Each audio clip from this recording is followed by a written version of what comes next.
साथियों, rail connectivity के क्षेत्र में तो नॉर्थ ईस्ट में बहुत बड़ा परिवर्तन देखने को मिल रहा है। एक तरफ नए नए स्टेशनों पर रेल पहुंच रही है, वहीं दूसरी तरफ नॉर्थ ईस्ट के रेल नेटवर्क को ब्रॉडगेज में बदला जा रहा है। आप सभी तो ये बदलाव अनुभव भी कर रहे हैं। लगभग 14,000 करोड़ रुपए की लागत से बन रही जिरीबाम इंफाल रेल लाइन के तैयार होने पर मणिपुर में बहुत बड़ा बदलाव आने वाला है। इसी तरह नॉर्थ ईस्ट के हर राज्य की राजधानियों को आने वाले 2 वर्षों में एक बेहतरीन रेल नेटवर्क से जोड़ने का काम तेजी से चल रहा है। साथियों, रोड और रेलवे के अलावा नॉर्थ ईस्ट की एयर कनेक्टिविटी भी उतनी ही महत्वपूर्ण है। आज नॉर्थ ईस्ट में छोटे बड़े करीब 13 ऑपरेशनल एयरपोर्ट्स हैं। इंफाल एयरपोर्ट सहित नॉर्थ ईस्ट के जो मौजूदा एयरपोर्ट्स हैं, उनका विस्तार करने के लिए, वहां आधुनिक सुविधाएं तैयार करने के लिए 3,000 करोड़ रुपए से अधिक खर्च किए जा रहे हैं। साथियों, नॉर्थ ईस्ट के लिए एक और बड़ा काम हो रहा है। इनलैंड वाटरवेज के क्षेत्र में एक बहुत बड़ा रिवॉल्यूशन मैं देख रहा हूं। यहां अब 20 से ज्यादा नेशनल वाटरवेज उस पर काम चल रहा है।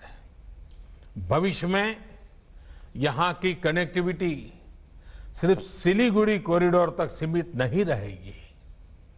अब समंदर और नदियों के नेटवर्क के जरिए एक सीमलेस कनेक्टिविटी पर काम शुरू हो चुका है। कनेक्टिविटी बढ़ने का बहुत बड़ा लाभ हमारे उद्यमियों, हमारे किसानों को मिल रहा है।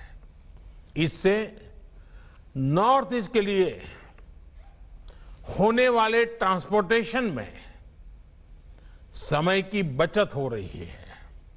दूसरा लाभ ये भी हुआ है कि नॉर्थ ईस्ट के गांवों को, किसानों को दूध, सब्जी और मिनरल्स जैसे दूसरे प्रोडक्ट्स को देश और विदेश के बड़े बाजारों तक सीधी पहुंच मिली है। साथियों, नॉर्थ ईस्ट भारत की नेचुरल और कल्चरल डाइवर्सिटी का, कल्चरल स्ट्रेंथ का एक बहुत बड़ा प्रतीक है।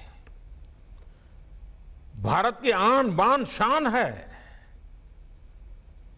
ऐसे में जब आधुनिक इंफ्रास्ट्रक्चर का निर्माण होता है तो टूरिज्म को भी बहुत बल मिलता है।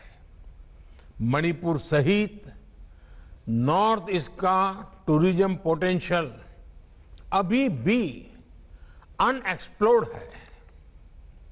अब तो मैं देखता हूं कि सोशल मीडिया और वीडियो स्ट्रीमिंग के माध्यमों से देश और विदेश तक नॉर्थ ईस्ट की ये तस्वीर, ये पोटेंशियल घर घर पहुंचने की संभावना बन गई है और आसानी से पहुंच सकता है। नॉर्थ ईस्ट के अनछुए स्थानों के वीडियो लोगों को अचरज कर रहे हैं। लोगों के मन में होता है ये हमारे देश में है, ऐसा लोगों के मन में लगता है।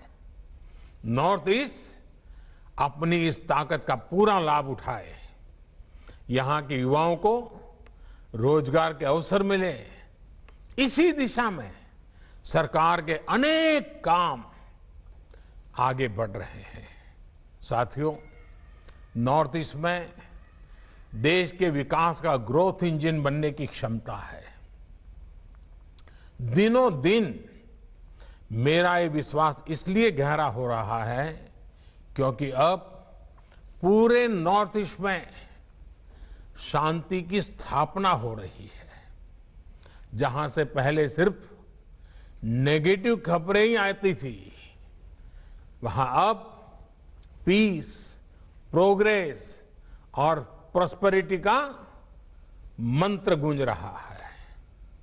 एक तरफ जहां मणिपुर में ब्लॉकेड इतिहास का हिस्सा बन चुका है, और अभी हमारे मुख्यमंत्री जी कह रहे थे, मैं भी मेरी तरफ से नॉर्थ ईस्ट के नागरिकों का, विशेष करके मणिपुर के नागरिकों का हृदय से अभिनंदन करता हूं कि आपने हमें साथ दिया, मेरे शब्दों को ताकत दी, और आज ब्लॉकेड बीते हुए कल की बात बन गई। वहीं असम में दशकों से चला आ रहा हिंसा का दौर थम गया है। त्रिपुरा और मिजोरम में भी युवाओं ने हिंसा के रास्ते को त्याग किया है।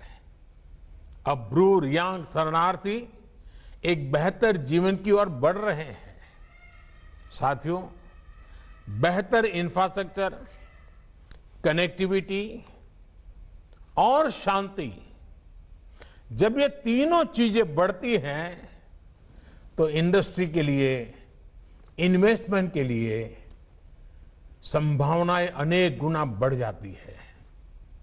नॉर्थ ईस्ट के पास तो ऑर्गेनिक प्रोडक्ट्स और बंबू दो ऐसे माध्यम हैं जो आत्मनिर्भर भारत अभियान को ताकत देने का सामर्थ्य रखते हैं।